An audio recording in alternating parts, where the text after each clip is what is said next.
파스콘 통일교 문화 인사드립니다. 수요 기독교 핵심 길라잡이 시간 현월TV 윤목사입니다. 우리가 지금 수요일을 통해서 별개 신앙 고백서를 이제 공부하고 있습니다. 올해 이제 시작된 별개 신앙 고백서 이제 제 33조 오늘이 이제 마지막 올해 마지막 이제 별개 신앙 고백서 공부가 되겠고 또 마지막 날이기도 합니다. 먼저 관련 주제의 말씀을 읽고 시작하도록 하겠습니다. 로마서 4장 11절입니다. 그가 할례의 표를 받은 것은 무할례시에 믿음으로 된 의를 인친 것이니 이는 무할례자로서 믿는 모든 자의 조상이 되어 그들도 의로 여기심을 얻게 하려 하심이라. 아멘. 별개 신앙 고백서 제 33조는 성례에 관한 것입니다. 이제 이후에 쭉 성례가 펼쳐지는데요. 거기에 대한 설명은 이따 하기로 하고 먼저 33조를 읽도록 하겠습니다. 우리는 우리의 은혜로우신 하나님께서 우리의 무감각함과 연약함을 잊지 않으시어 성례를 제정하시고 이것으로 우리를 향한 당신의 약속을 우리에게 인치시고 당신의 선하신 뜻과 은혜를 보증하셨음을 믿습니다. 하나님께서는 이것을 통해 우리의 믿음을 자라게 하시고 유지해 주십니다. 하나님께서 복음의 말씀에 이것을 더하셔서 당신께서 말씀으로 우리에게 선언하신 것과 내적으로 우리 마음속에 행하시는 것을 우리의 외적 감각에 더욱 잘 나타내 보이셨습니다. 이렇게 하나님께서는 당신께서 베풀어 주신 구원을 우리에게 확증해 주십니다. 성례들은 내면적이고 보이지 않는 것에 대한 보이는 표와 인으로 하나님께서는 이것을 방편으로 성령님의 능력을 통하여 우리 안에서 역사하십니다. 그러므로 표는 헛되거나 무의미하며 우리를 속이는 것이 아닙니다. 왜냐하면 예수 그리스도께서 그 성례들의 실제이기 때문입니다. 그래서 그리스도를 떠나서 이 성례들은 아무것도 아닙니다. 더 나아가서 우리는 성례의 수를 우리의 주인이신 그리스도께서 우리를 위해 제정해 주신 두 가지, 즉 세례와 예수 그리스도의 만찬의 성례로 만족합니다. 라고 했습니다. 자, 우리가 앞서 29조에서 참교회와 거짓교회를 구별하는 표지를 이제 공부를 했죠. 거기서 이제 우리가 공부한 세 가지 표지는 첫 번째가 순수한 복음 강설이요, 둘째는 성례를 순수하게 시행하는 것이며 셋째는 교회의 권징을 집행하는 것이다. 이 중에 이제 권징을 30조에서 32조까지 다루었고요. 두 번째 해당하는 성례가 이제 33조에서 35조까지 꽤 길게 이제 내용이 형성되어 있습니다. 그래서 해설도 당연히 길어질 수밖에 없는데요. 더 구체적으로는 이제 33조에서 성례의 전반에 대해서 이제 다루고 34조는 세례에 대해서 35조는 성찬, 주의 만찬에 대해서 다루는 것으로 이제 마무리가 되겠습니다. 중요한 내용이죠. 자, 그러므로 이제 성례라고 하는 것은 은혜의 방편입니다. 자, 은혜의 방편으로서의 성례입니다. 하나님께서 창세전에 택하신 자기 백성에게 은혜를 베풀어 주십니다. 하나님이 우리에게 은혜를 주실 수 있는 이유는 하나님이 은혜로우신 분이기 때문입니다. 하나님께서 하나님이 갖고 계신 것으로 우리에게 주시는 거죠. 하나님에게 사랑이 있으니 우리를 사랑하실 수가 있고 하나님에게 은혜가 있으니 우리에게 은혜를 베풀어 주십니다. 은혜의 하나님, 그분의 백성들에게 은혜를 베푸실 때 몇 가지 공적인 통로를 사용하셔서 베풀어 주시는데 그 수단을 가리켜서 우리는 은혜의 방편들이다 라고 부르는 겁니다. 첫째가 말씀의 강설이라고 했지 않습니까? 순수한 복음 강설이다. 로마서 10장 17절의 말씀. 그러므로 믿음은 들음에서 나며 들음은 그리스도의 말씀으로 말미암았느니라. 말씀의 강설을 통해서 그분의 백성들에게 은혜를 베풀어 주십니다. 두 번째, 성례지요. 성례는 강설된 말씀에 더하여 복음의 약속을 표시하고 인치는 것입니다. 즉 교회에 우리 주님께서 시청각 교육을 자료로 주신 것이 바로 성례라고 하는 것입니다. 직접 그것을 보고 참여할 수 있도록 하신 것이죠. 하나님께서 우리에게 은혜를 주시고 믿음을 일으키시고 그 믿음을 굳건하게 세우기를 원하시는데 그 방법으로서 말씀과 성례를 사용하십니다. 이 사실이 별개 신앙 고백서 제 33조 첫 문장에 나오잖아요. 우리는 우리의 은혜로우신 하나님께서 우리의 무감각함과 연약함을 잊지 않으시어 성례를 제정하시고 이것으로 우리를 향한 당신의 약속을 우리에게 인치시고 당신의 선하신 뜻과 은혜를 보증하셨음을 믿습니다. 자, 여기에 따르면 말씀이라는 은혜의 방편이 있지만 우리의 무감각함과 연약함을 아시는 주님께서 성례라는 것을 통해서 이 부분을 보강해 주셨다라고 하는 겁니다. 자, 이걸 잘 설명해 주고 있죠. 당연히 육을 지닌 우리들이 직접 거기에 참가할 수 있도록 주신 은혜의 방편이다라고 하는 겁니다. 정리합니다. 성례란 하나님께서 우리에게 은혜를 주시는 방편으로서 우리의 약한 믿음을 받쳐주기 위하여 말씀과 함께 주심으로 하나님의 언약에 대해서 확실하게 믿게 만들어주는 중요한 도구이자 수단이다 라고 하는 사실을 우리가 여기서 바르게 배울 수 있게 되는 겁니다. 자, 성례의 종류. 성례는 어떤 것이 있는가? 자, 성례라고 하는 것은 그리스도께서 직접 제정하셨기 때문에 성례입니다. 그래서 성례에는 두 가지가 있죠. 마태복음 28장 19절에서 제자들에게 명령하신 세례가 있고, 마태복음 26장 26절로 28절에서 제자들과 함께 하셨던 성찬, 이 사실을 벨기에 신앙고백서는 33조 마지막 진술에서 이렇게 진술을 하죠. 더 나아가서 우리는 성례의 소를 우리의 주인이신 그리스도께서 우리를 위해 제정해 주신 두 가지, 즉 세례와 예수 그리스도의 만찬의 성례로 만족합니다 라고 고백합니다.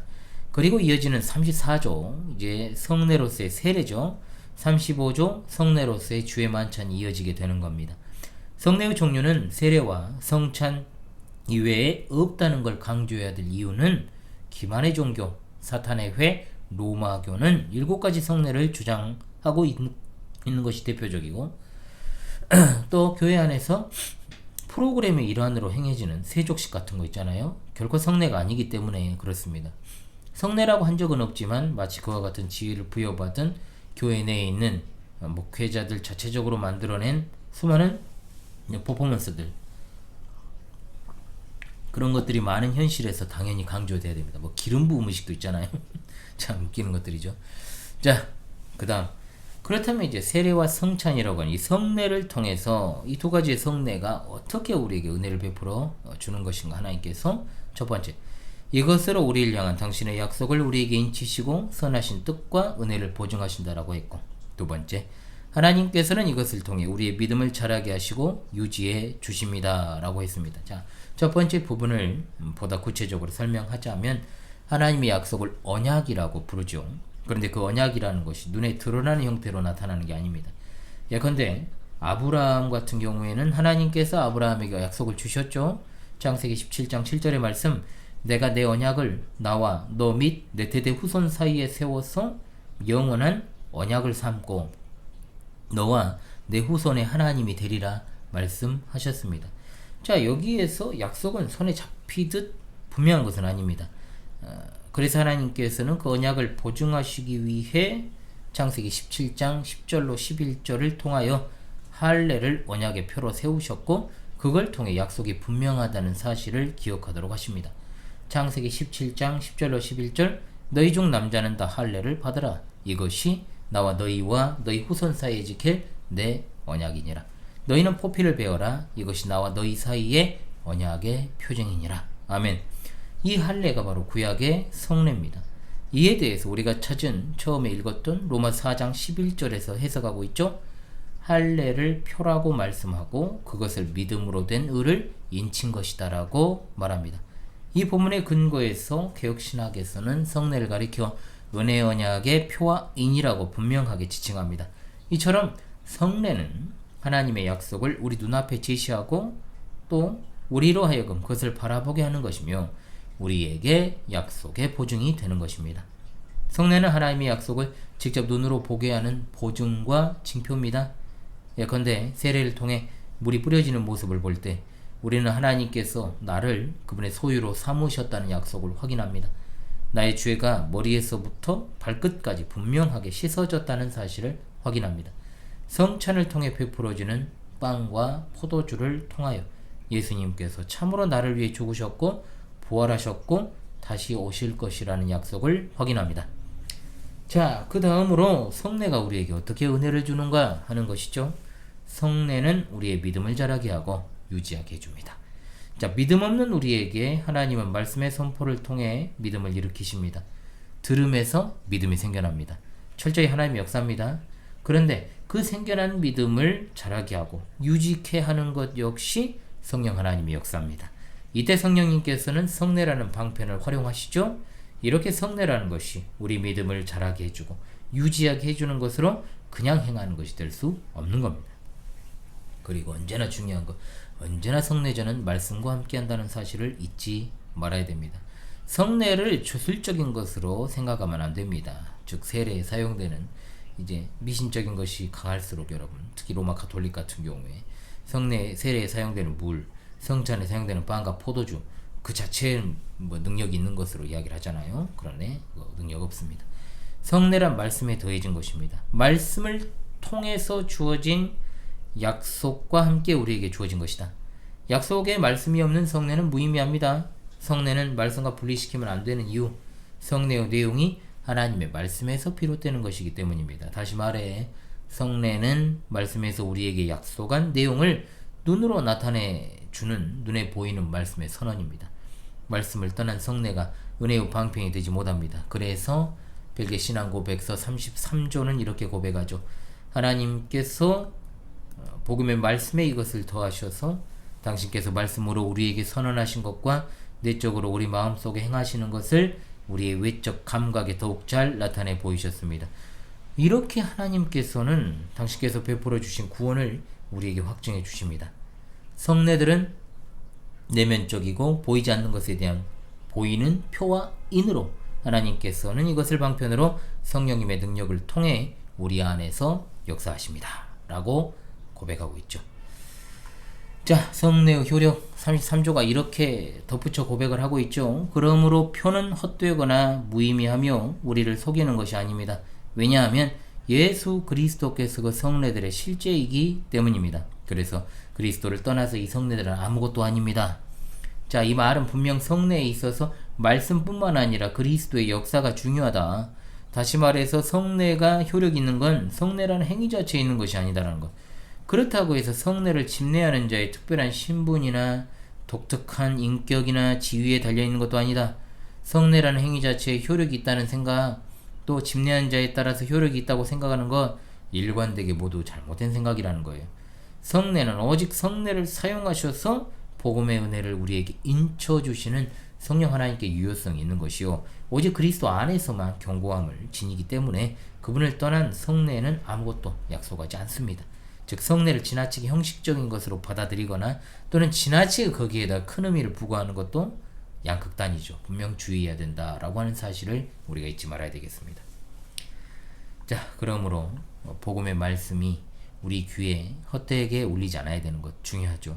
그리고 성례라고 하는 것 자체도 우리 눈에 헛되이 비춰지지 않아야 되는 것, 이것을 통해서 말씀과 성례를 통해서 말씀하시는 분이 바로 성령 하나님이심을 분명하게 깨닫고 이 은혜의 방편을 통해 우리 마음에 그 딱딱했던 마음이 부드러워지고 또 우리 믿음이 솟생케 되는 것이요, 또 우리 믿음이 굳게 되기를 바라는 마음을 가져야 될 것입니다. 그렇게 될 때 성령님께서 말씀과 성례가 우리 귀와 눈을 거쳐서 우리 영혼에 전달되게 해 주실 것입니다. 자, 결론 내리죠. 하나님은 은혜로우신 분이십니다. 그러므로 하나님은 우리에게 은혜를 베풀어 주십니다. 말씀으로 은혜를 주시니 말씀은 또한 우리 믿음을 솟생케 하지요. 또한 하나님은 우리의 무감각함과 연약함을 너무나도 잘 아시고 성례라고 하는 은혜의 방편을 허락해 주셨다는 사실을 잊지 맙시다. 이 좋은 방편을 우리가 어떻게 되겠습니까? 적극적으로 활용해야 될 것입니다. 그래야만 우리가 진정으로 은혜를 받아 누리기 때문에 이것은 교회의 중요한 표지가 되는 것입니다. 다른 신앙 고백서들의 진술을 보는 것으로 33조 해설을 마치도록 하겠습니다. 이번에는 33조와 관련해서 하이델베르크 요리문답 65문에서 68문까지 보도록 하죠. 자, 65문입니다. 오직 믿음으로만 우리가 그리스도와 그의 모든 은덕에 참여할 수 있는데 이 믿음은 어디에서 옵니까? 라고 묻고 답하기를 성령에게서 옵니다. 그분은 거룩한 복음의 강설로 우리 마음에 믿음을 일으키며 성례의 시행으로 믿음을 굳세게 하십니다. 66문입니다. 성례가 무엇입니까? 답하기를 성례는 복음 약속의 거룩한 표와 인으로 하나님께서 제정하신 것입니다. 성례가 시행될 때 하나님께서는 복음 약속을 우리에게 훨씬 더 충만하게 선언하고 확정하십니다. 이 약속은 그리스도가 십자가 위에서 이루신 단번의 제사 때문에 하나님께서 우리에게 죄 사함과 영원한 생명을 은혜로 주신다는 것입니다. 67문입니다. 그러면 말씀과 성령 이 둘은 우리의 믿음을 우리의 구원의 유일한 근거가 되는 것, 곧 예수 그리스도의 십자가의 제사로 향하도록 하기 위한 것입니까? 답하기를 참으로 그렇습니다. 우리의 모든 구원이 그리스도가 우리를 위해 십자가 위에서 이루신 단번에 제사에 있다는 것을 성령께서는 복음으로 가르치고 성례로 확증하십니다. 68문입니다. 그리스도께서 신약에서 제정하신 성례는 몇 가지입니까? 답, 거룩한 세례와 성찬 두 가지입니다. 명확하죠? 예, 오늘 이제 별개 신앙고백에서 33조를 공부했습니다. 여러분 거의 마무리가 되어갑니다. 그 끝부분이 좀 길어요, 여러분. 그래도 해를 넘겨서 이 부분의 공부를 마치고 나서 또 새롭게 출발하는 심정으로 개편된 방송으로 여러분을 내년 2월에 찾아뵐 수 있을 것입니다. 1월달까지 해야 이제 별개 신앙고백서가 마무리가 되겠습니다. 내년에 여러분 정말 한 해 동안 공부하시느라 애쓰셨어요. 아마 별개 신앙고백서가 제 기억상으로는 4월부터 시작을 했을 겁니다. 2025년 4월부터 시작해서 이제 2026년 1월에 이제 끝나게 되겠는데요. 1년 조금 못 걸렸는데요. 상당히 오랜 시간 공부를 했다라고 볼 수가 있겠습니다. 한 해 동안 여러분 공부하시느라 참 애쓰셨어요. 내년에 또 다시 찾아뵙도록 하죠. 이제 몇 시간만 지나면 2026년입니다. 네, 그래서 여러분 내년에도 변함없이 함께 해주실 것을 믿으면서요. 지금까지 수요 기독교 핵심 길라잡이 시간 현월TV 윤목사였습니다. 여러분 내년에 뵙겠습니다. 감사합니다.